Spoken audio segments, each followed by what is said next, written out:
Here's the top 5 best Nintendo Switch controllers, in our opinion, each in its own category.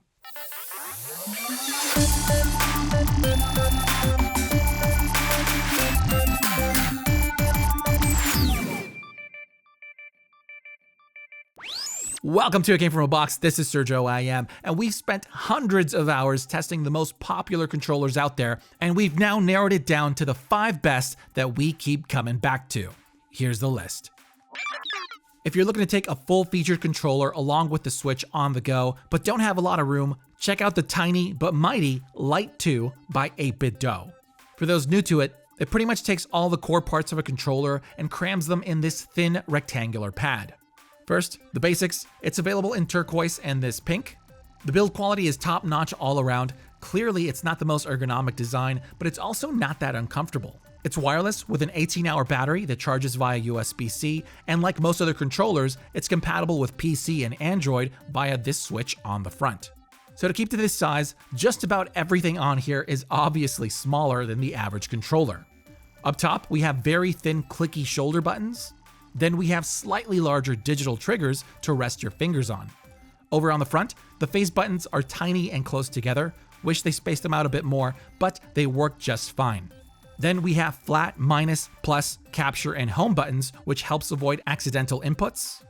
The D-pad is tiny with a nice curve. It's a bit loose and mushy. No missed inputs on our end though, but it is a bit more difficult to use at this size. Finally, this time around, we now have 2 Joy-Con-sized analog sticks that work well, but the movement does feel a bit more restricted than we're used to.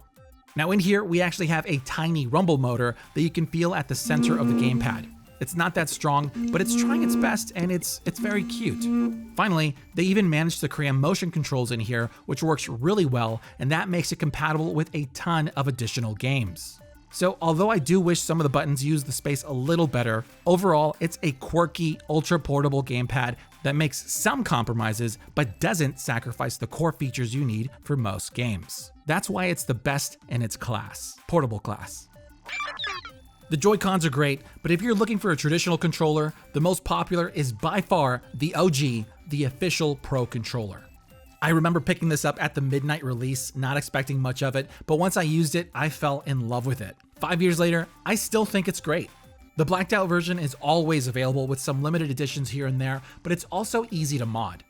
It's wireless with a 40-hour battery life, and to keep to the Switch experience, same as the Joy-Cons, it has HD rumble and NFC for amiibo. It sits really well in hand with these nice, kind of rubbery plastic grips. All the inputs feel buttery smooth and are very responsive. The shoulder buttons work well all throughout.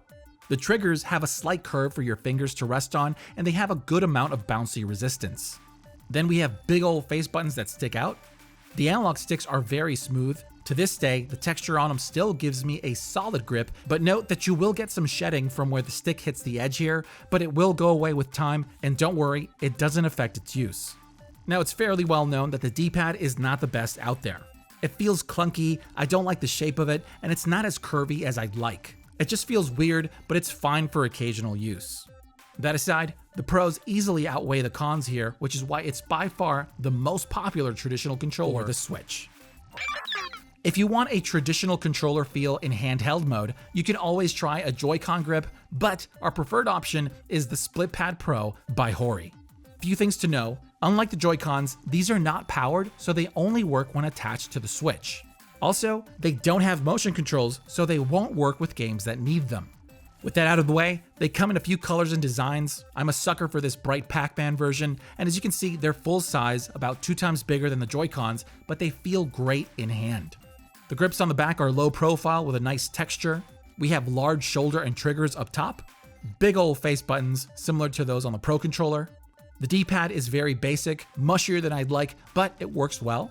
Then we have large analog sticks with what feels like a rubber top, and they glide around so easily. Big fan of these.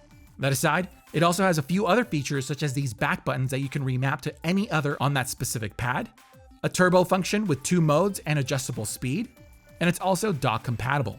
So if you play in handheld mode and you want a better ergonomic gamepad, you have to check out the HORI Split Pad Pro.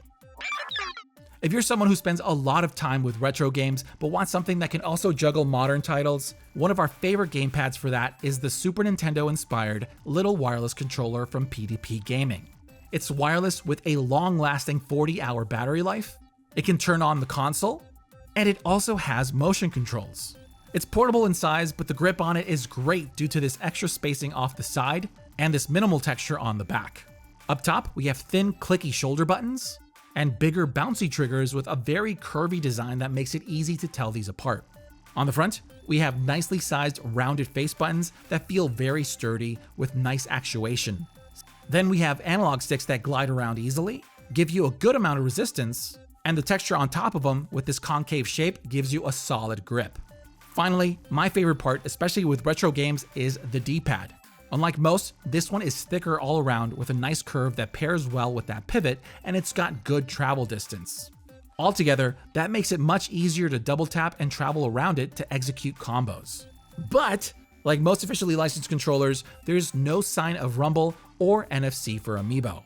So for those looking for a gamepad that works really well with both retro titles as well as the latest games out there, try out this little wireless controller. It's a personal favorite, and that is why I can easily recommend it. For those looking for the best of the best of the best, what we consider to be the all-in-one, the Swiss Army of controllers, is 8BitDo's SN30 Pro 2.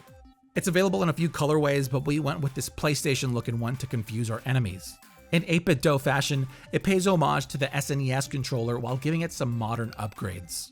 The most obvious are these large textured grips that make it much more ergonomic. Up top, we've got rounded shoulder buttons, then medium-sized analog triggers with a long travel distance. On the front, we've got glossy face buttons that are slightly sticky, mushy plus and minus buttons, a heavy-duty retro-style D-pad that's top of its class. Then, unlike most Switch controllers, it breaks the mold with symmetrical analog sticks, which go well with this PlayStation color scheme. They're smooth, very grippy, and easy to click in. So layout-wise, it's a solid gamepad, but it goes much further with a ton of additional features. Starting off, it's wireless with a 20-hour rechargeable battery, not as much as others, but if you're in a crunch, you have the option to swap it out for normal batteries. It's multi-platform compatible, and you can change between them with this switch on the lower back. It's got accurate motion controls. Unlike most officially licensed third-party controllers, it has rumble. Then we have a turbo function with 3 modes. This latest version includes 2 additional buttons on the back that you can assign to a button or macro, which leads me to their ultimate software that lets you customize just about everything on here. I can easily dedicate an entire video to it, but to keep it to one breath, on here, you can remap all your inputs, adjust the precision of the analog sticks, tweak the range of the triggers, change the strength of the vibration motors, create and assign detailed macros, add all of that to 3 profiles that you can switch on the fly with this dedicated button in the center. And don't worry, if you mess anything up, you can easily reset any of those to the defaults. Now, the 2 things it's lacking is NFC for Amiibo, which really isn't a big deal, but the big one, it can't wake the Switch, and that is a bummer because it's a feature I use all the time. Outside of that, it excels at just about everything it does, and as you can tell, it does a lot. So if you want a controller that does it all, and it can handle just about any game you throw at it while tinkering and customizing it however you'd like, this should be your go-to. So those are our 5 current favorite controllers. It was tough to narrow it down. We had to leave out a lot of good ones, including fight sticks, but handing it off to you, let me know what you think of them and list your favorites down in the comments below. Let's talk.